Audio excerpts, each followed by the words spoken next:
Nasib rayap besi viral curi besi drainase saat siang bolong di Medan, berakhir ditangkap polisi. Tengah beredar video yang memperlihatkan aksi seorang pria kedapatan merusak dan mencuri besi drainase di siang hari. Aksi yang dikenal sebagai ulah, rayap besi, itu viral di media sosial.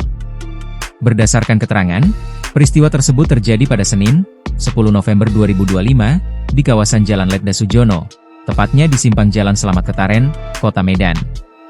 Dalam rekaman video yang beredar, pelaku tampak mencongkel besi penutup drainase tanpa rasa takut, meski arus lalu lintas di sekitar lokasi cukup ramai. Aksi nekat itu pun menarik perhatian warga sekitar yang kemudian merekam dan membagikannya ke media sosial.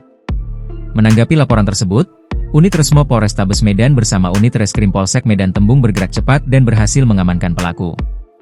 Pria yang diketahui berinisial RS, 43, itu ditangkap pada Selasa, 11 November 2025, sekitar pukul 15 WIB di kawasan Mandala Bypass, tak jauh dari lokasi kejadian. Pelaku kemudian dibawa ke Mapolsek Medan Tembung untuk diperiksa lebih lanjut. Dari hasil pemeriksaan, RS mengaku mencuri besi drainase dan membawanya ke rumah, namun belum sempat menjualnya.